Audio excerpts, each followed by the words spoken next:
Hello world, it's Austin. Let's talk about being transgender and Christian.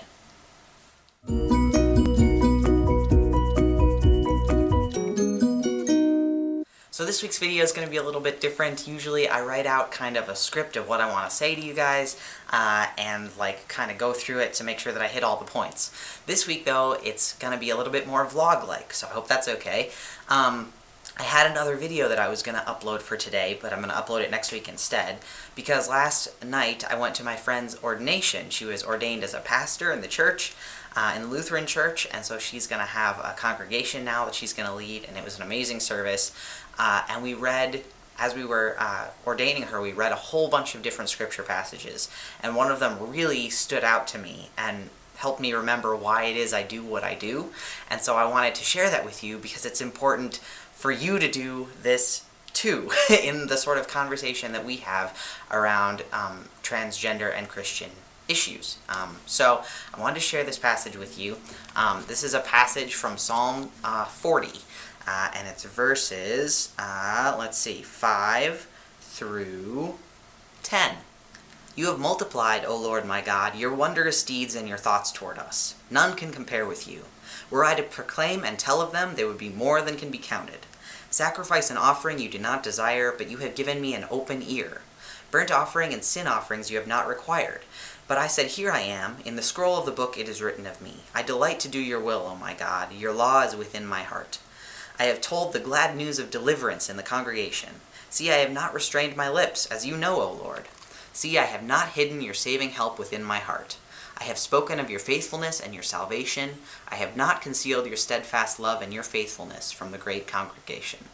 So as I was listening to this being read last night, I kept coming across, it's this sort of repetitious language of I have not spoken, I have spoken about all these great things. I have not hidden your faithfulness. I have shared your wondrous deeds. And that sense of witness, that sort of illustration of witness, really reminded me about why it's important for trans Christians and for queer Christians in general to speak out and to talk about the good news. But okay, what is the good news? Because growing up in a sort of evangelical church background, the good news to me, when somebody says I'm going to share the good news with you or somebody, is very much like, Jesus died for you. That's the good news. And I never had a great reaction to that growing up, and maybe some people do. But I used to have this professor at seminary who would talk about how different people need to hear different things. He would talk about, preaching a sermon and how different people in the congregation need to hear different things at different times because of where they are in their life. So he would talk about how you could say, Jesus died for you, to a congregation of, 50 people, and some people would hear that as bad news, like, Jesus died for me, why? I didn't want him to die, I didn't ask for that. And some people hear it as good news, that's atonement for my sin, So people hear things differently depending on where they are in their life. When I think of good news, the good news that I need, and the good news that I think a lot of other queer people need, is that you are loved, which is why I sort of say the things that I do on this channel. Sharing the good news and witnessing in the context of this psalm and in the context of a lot of the Bible is sharing the good news not in a sort of huge cosmological sense, but in a very personal, individual sense, sharing what God has done for you in your life. And that's what the psalmist is doing, is saying, these are all the things that God has done for me in my life, and I can't even number them all, but I've talked about them to everybody. Because the idea is not to sort of bash people over the head with your faith, to try to argue them into submission and say you have to believe because I'm arguing this. But the idea is to say, look at all the great things that God has done for me, and then somebody else goes, hey, I wish God would do those great things for me too. I wish I could have that kind of relationship with God. And I don't mean that in sort of a this is a transactional relationship, God will do things for me in a God's your fairy godmother kind of way. Not like that. But in a relationship, in a loving relationship kind of way, where you talk about how excited and in love you are with this person all the time. That's kind of the relationship that we have with God, or I think that we are sort of called to have. So Part of the reason why I do what I do is to talk about what God has done for me, to share that good news, the good news that I have personally experienced. Abraham Heschel, who is one of my favorite, he's a Jewish theologian, Jewish writer, and he used to say that there are no proofs for the existence of God, there are only witnesses. So we are called to be witnesses, right? So my story, and part of what I do through these videos and through talks that I give and through educational seminars is share that, like, my story is a story of bringing out of death and into life in a way that is so essentially God, right? That's God's MO. That's what God does. And so my story is one where it was like I was just growing up and closing down kind of at the same time, because I couldn't be myself and I felt like I couldn't come out and be who I am.